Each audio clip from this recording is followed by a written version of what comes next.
Renungan Tetes Embun. Renungan Tetes Embun, hari Sabtu, 23 Desember 2023. Nama. Kutipan diambil dari Injil Lukas, bab 1 ayat 63. Ia meminta batu tulis, lalu menuliskan kata-kata ini. Namanya adalah Yohanes. What is in a name? That which we call a rose by any other name would smell as sweet. Penggalan yang melegenda dari sebuah drama Romeo and Juliet karangan William Shakespeare yang hendak mengatakan apalah arti sebuah nama. Pertanyaannya, apakah betul nama itu tidaklah penting? Sobat Katolikana, nama merupakan unsur identitas yang diberikan oleh manusia untuk mengidentifikasi sesuatu. Karena semua hal di dunia ini memiliki nama untuk memudahkan mengenal hakikat dan mengetahui fungsi dan tujuan suatu hal. Dalam konstruksi hidup bersosial, pemberian nama memiliki tujuan dan fungsi seperti kita memberikan nama untuk alas kaki kita dengan nama sepatu, alat makan kita namai sendok dan garpu. Hal tersebut untuk membedakan fungsi dan tujuan sesuatu. Pemberian nama itu juga kita berikan kepada diri kita masing-masing. Bukan sekedar untuk memberikan penanda atau pembeda, namun jauh di luar fungsi nama. Terdapat sebuah doa yang disisipkan oleh orang tua kita masing-masing. Tak jarang kita menemukan ada yang harus melakukan ritual tertentu. Karena katanya nama yang disandang tidak membawa hoki, membawa berkat, sehingga harus melakukan ritual mengganti nama.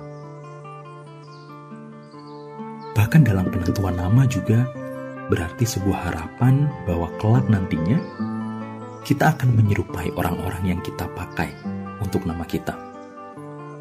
Misalnya, dalam menentukan nama anak, kita pakai nama tokoh tertentu. Ataupun penentuan nama baptis dengan nama Santo, Santa. Begitu pentingnya nama sampai dalam menentukan nama perlu berkonsultasi, agar kelak sang pembawa nama tersebut akan diberkati dan selamat.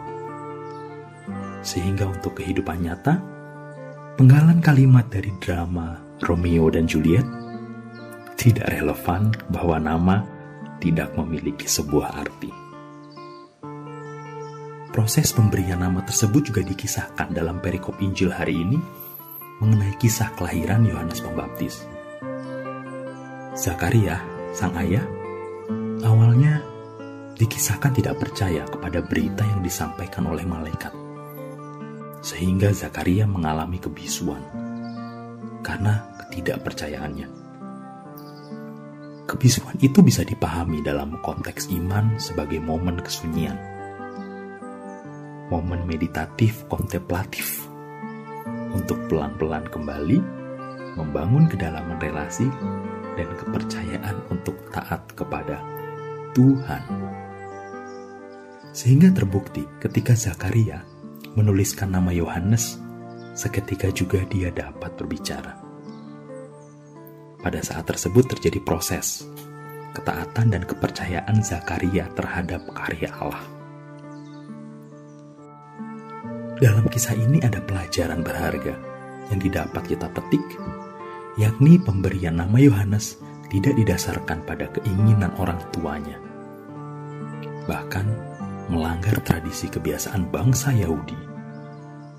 Namun pemberian nama Yohanes didasarkan kepada kehendak dari Allah sendiri. Nama Yohanes dalam bahasa Ibrani adalah Yehohanan, yang berarti Tuhan memberi rahmat.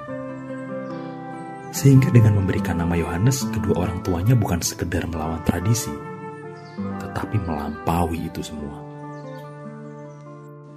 Kedua orang tua Yohanes memberikan teladan mengenai ketaatan untuk memperoleh keselamatan dengan pemberian nama yang dikehendaki oleh Allah tersebut. Mereka bukan saja sekedar menjalankan perintah Allah, namun kedua orang tua Yohanes benar-benar menyadarkan kepercayaannya kepada Allah. Sebab dari keturunannya, yakni Yohaneslah yang akan menjadi pembuka jalan bagi keselamatan Yesus. Sobat Katolikana, sebagai seorang Katolik, menjadi percaya saja tidaklah cukup. Perlu pembuktian dengan menaati apa yang menjadi perintah Allah.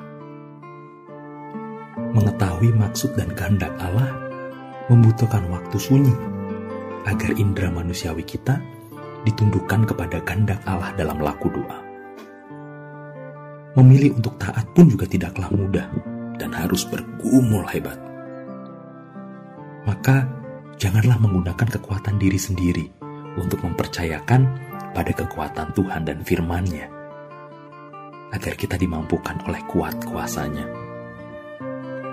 Mari kita songsong Sang Juru Selamat kita dalam bayi Yesus dengan meneladan ketaatan keluarga Zakaria yang dengan sungguh menyadarkan hidup percaya dan taat kepada kehendak Allah dalam hidup sehari-hari. Marilah berdoa dalam nama Bapa dan Putra dan Roh Kudus. Amin. Ya Yesus andalanku, aku bersyukur karena Engkau menjadi juru selamatku. Ya Yesus, ajarlah lidah, hati, pikiran, dan logikaku untuk selalu mengakui hanya di dalam nama Yesus adalah keselamatanku. Jadikanlah aku selalu milik-Mu. Ajarlah hamba-Mu ini memahami kehendak-Mu, dan ajarlah aku untuk taat agar hidupku Engkau pimpin menuju keselamatan. Sebab Engkaulah Raja yang mulia dan kekal untuk selama-lamanya. Demi Yesus Kristus, Tuhan kami. Amin. Dalam nama Bapa dan Putra dan Roh Kudus. Amin.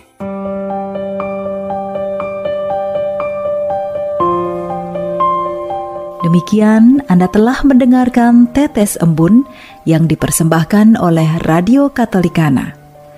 Renungan Tetes Embun bisa Anda simak di Radio Katolikana, media sosial Radio Katolikana, dan YouTube Katolikana.